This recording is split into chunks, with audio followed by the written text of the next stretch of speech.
Aloha! Aloha! My name's Serge Kahili King, and what I'm presenting this afternoon is Huna and Healing.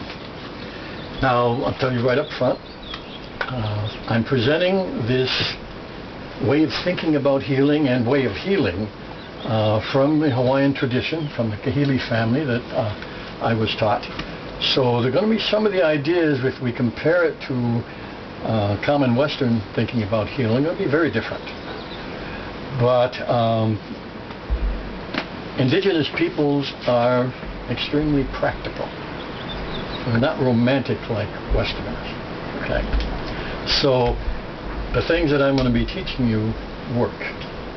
They work for many thousands of people all around the world. Worked for me in raising my family. So I'll try and explain it logically as well as I can. But basically, and some of the things will be familiar, of course, but there'll be some ideas that'll may be different. So just realize that we're not speaking against anything else.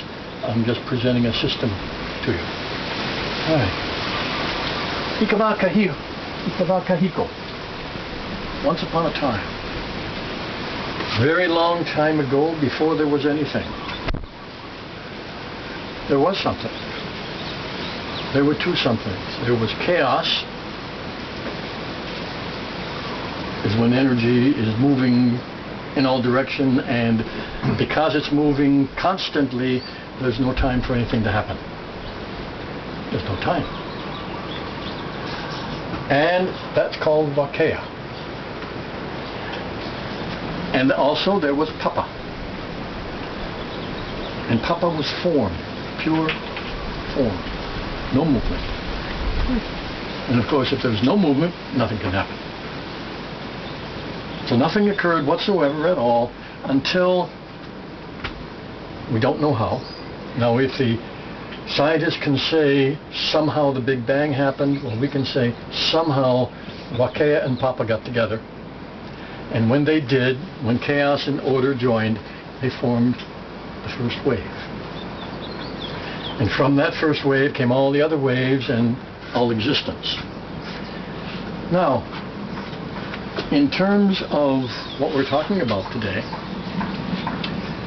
if life can be seen like a wave, we need to understand why it is a wave. Remember now, if chaos is constant movement and form is no movement, you've got some resistance here.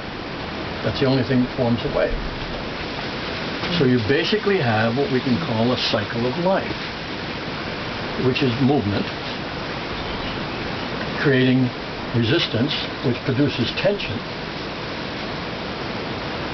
which has a release through more movement, which produces tension, which has release, movement, and life goes on like that. All of our existence, all of our personal existence, everything we do, everything that's going on in the world around us is some combination of movement and resistance, producing tension and release. That's the way life is. The problem, that's not where the problem is. The problem comes, in terms of healing, the problem comes when there's either too much movement or too much resistance.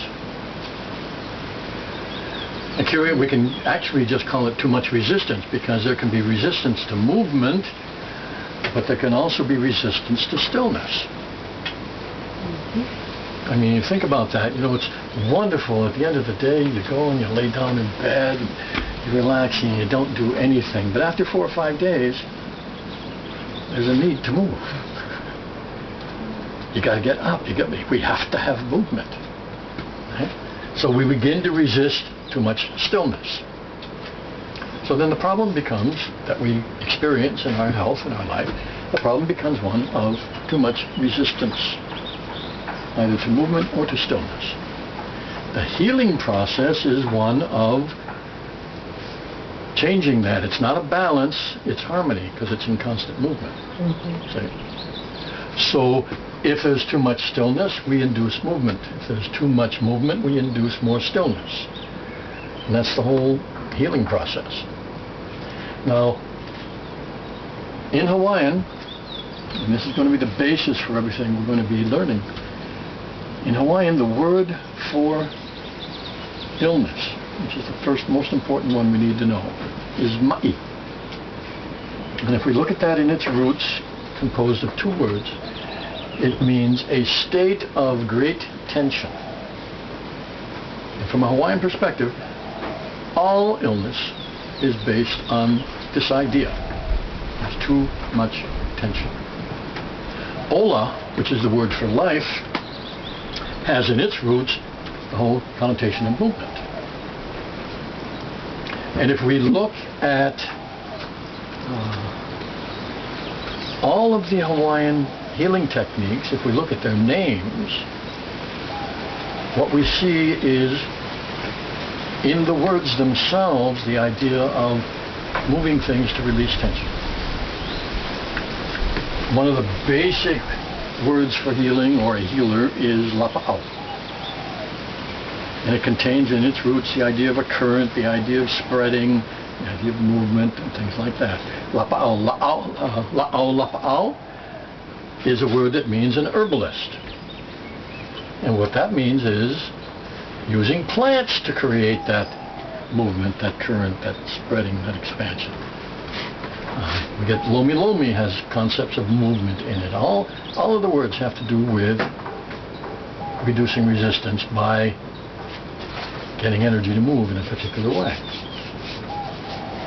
Now, this is the basic idea that we're going to go on. But you have to understand what we're talking about is stress, right? Everybody thinks they understand that concept. The problem is most people don't. All of you probably do. But I'm going to explain it anyway. Because we usually blame our stress, our sense of stress, our feeling of stress on what's going on inside our bodies or around us. And we say there's too much stress. Well, let's have an understanding of what actually is happening. Now, if you've done this before, please do it again. So I'd like you to bring your hands together like this. Elbows up to give yourself some space. Right, good. Now I want you to push with your right hand. Oh, beautiful. Just a few of you began to get it. Most of you did what most everybody does. Now, I wasn't pushing, by the way. I was just holding my hands up. But if you were pushing with your right hand, it should have looked like this. Some people went like that. But you see, here's where your stress comes from. If the right hand represents what's going on in the world, and again, whether it's because of food in your belly or whatever's happening, this represents your reaction to it. That's where the stress comes from.